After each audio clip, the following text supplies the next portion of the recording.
Dear Diary, we continue to do well here at Linfield, picking up 2 more wins against the Carrick Rangers and Warren Point Town off the back of a convincing display against my former club, Banbridge Town. Our good recent form leaves us 8 points clear on top of the league as we are about to host Glentoran in a Big Two Bel Classico. A win here puts us in a great spot ahead of a run of fixtures that look quite kind, and we owe these guys after they somehow beat us when we first faced off.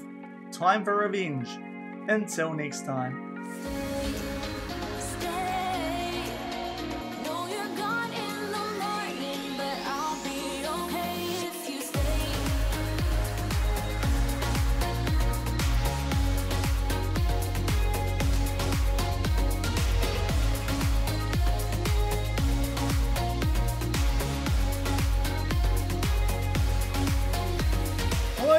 Welcome to episode 26 of FMOE here on Shaun Does FM with Linfield. I hope you are doing well, and coming up today, it is a top of the table clash in the league, and it is a Big Two Bel Classico as we take on Glentoran for the second time this season. So if you are looking forward to today's episode, then do remember to go down below, leave a thumbs up on the video, and if you haven't done so already and are enjoying the series here on the channel, also remember to hit that subscribe button and turn that notification bell on as well. It is greatly appreciated. But as you would have seen through the intro off the back of yesterday's episode where we did play both Glenavon and Banbridge Town, if you missed that one, I'll leave a link to it over in the top right corner. We have just played 2 more games, one in the league where we picked up a 6-3 win over the Carrick Rangers, and also we took part in a League Cup quarter-final where we did defeat Warren Point Town, also from the Premiership, by a scoreline of 4-0. So it does feel like our form at the moment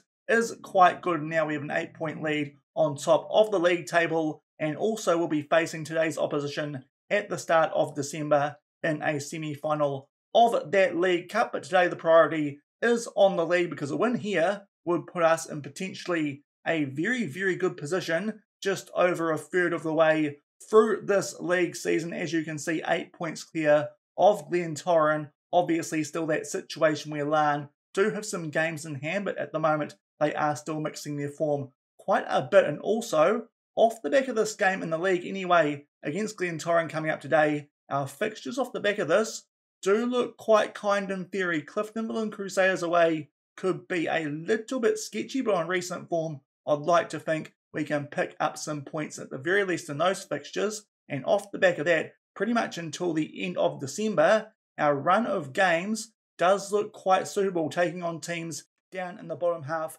of the table until we take on Glenavon, who we did beat yesterday, yet again at home to finish December. That's probably what we're going to come back for in the next episode, that game against Glenavon, and maybe also Coleraine, who have surged up the table of late as well. But because of that, we could get on a really good run off the back of this fixture, and if we can continue to pick up points in most of those, could really build a gap on top of the league table, obviously somewhat depending on how Larne do in all those games that they do have in hand. But we're pretty familiar with Glentoran already. They're our main rivals here at Linfield. As you would have seen earlier in the intro, we did suffer a 2-1 defeat to these guys in one of our earlier games this league season. It was a game we were really the better team in, but unfortunately we suffered a defeat there with Glentoran scoring from both of their shots on target.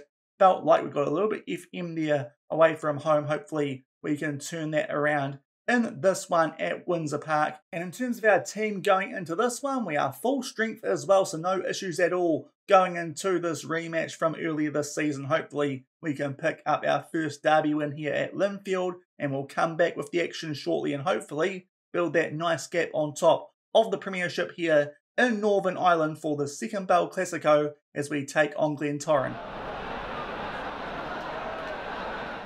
And we'll head the way until just past the 15-minute mark for our first highlight in this one. It is a corner in our favour. O'Connor gets his head on the end of that one. Unfortunately, though, puts it over the bar. As you can see early on, we have had the ascendancy in this one, but for now the scoreline does remain 0-0. But now we are down the other end here for a throw-in to Glentoran. They are in the green and the black. We are in our traditional blue with the white shorts, and we do get the ball there off of that slight attack there from that throw-in inside the final third. Some good work here from Noel Quinn to get us on the attack a little bit. Fortunate there to get the ball back, but he does still keep things here and starts to try and get something going inside the final third. Shields will play this one to O'Connor back on the centre circle, and he plays it out to Logan on the right-hand side, makes his way towards the edge of the box. What can he do here? Plays that one back to Cammy Palmer. Shields now will have a first-time finisher. It takes a lot of help that from the inside of the post, but it finds its way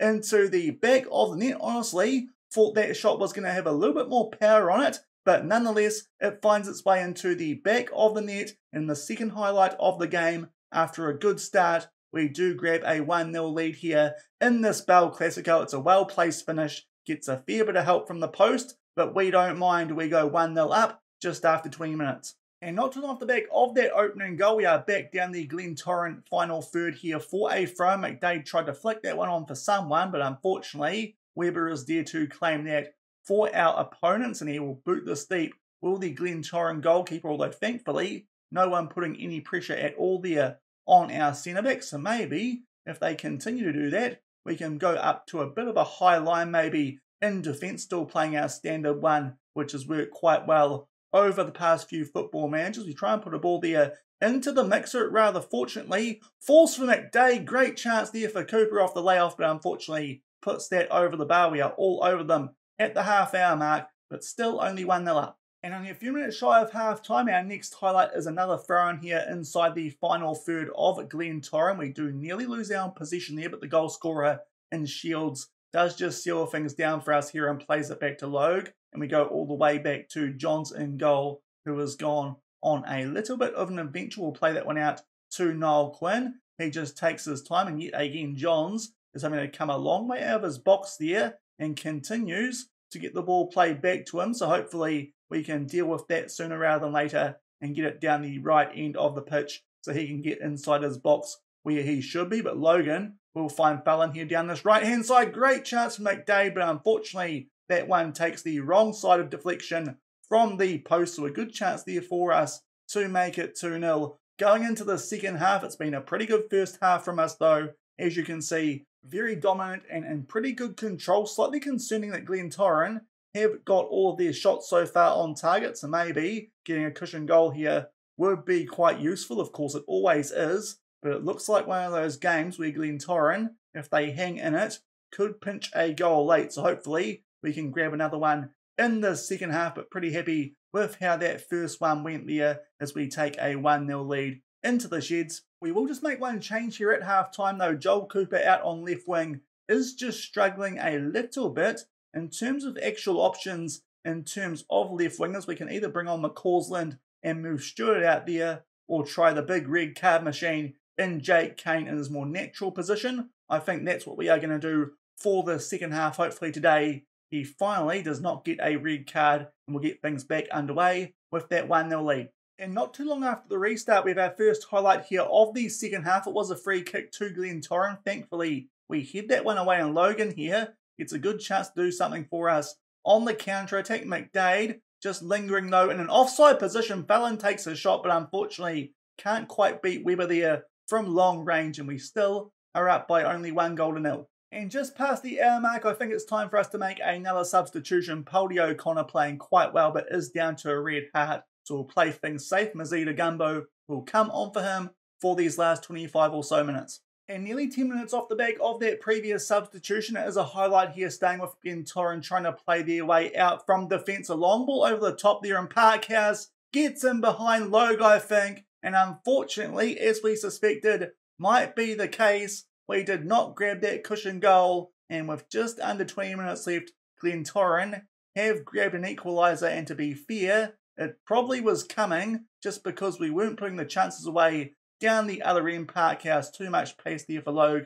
Agumbo tried to recover but could not block the shot. And with 15 minutes left, it's all locked up here at 1-1. And we might also make some changes while we are here just to see if that might help us get a goal to try and grab all 3 points in this one. Logue down to a red heart and is not the quickest centre-back as you saw before. So what I think we are going to do here is potentially bring on Matty Lund for him and move Chris Shields back to centre-back for the last few minutes of this one. And also, I think when you've got a player the quality of Ross McCausland on the bench, it's probably not a bad idea to get him on the field so he can come on for Jordan Stewart for these last couple of minutes as we look for a goal to get things back in our favour after conceding that equaliser. And we've just entered the last 10 minutes of this game. Time for us to make our final substitution. Niall Quinn has picked up an orange injury down to a red heart.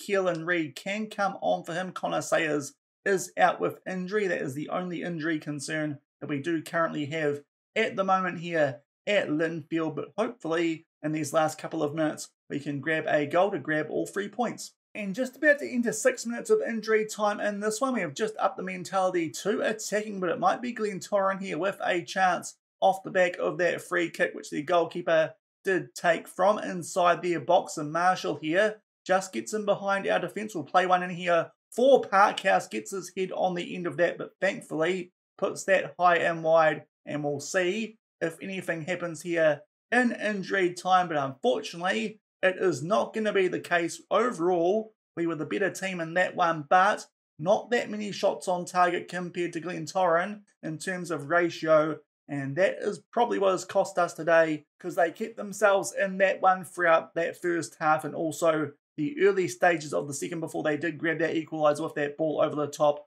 which they did put away. So unfortunately, yet again, kind of feels like we've lost a few points there, which we shouldn't have, although this time at least we actually get something out of that game, and it does mean our lead on top of the Premiership has just shrunk a little bit as Coleraine continue a good run of form there, beating Glenavon by 3 goals to 0, but certainly not in a bad position at all. 7 points clear on top of the table, but it could have been better if we held on to that win, but unfortunately it ends up 1-1 here in the Bel Classico. And back in the inbox off the back of that second Bel Classico Big Two derby of this season. Again, it does feel like we probably left a few points out there, although this time at least we did get something out of the game. That late injury to Niall Quinn, he is only going to be out for 1 to 3 days, and as you can see up there near the top, our next game is not for 2.5 weeks. We actually get a decent break here at Linfield before we do jump into a little bit of a busy schedule, but as we mentioned earlier,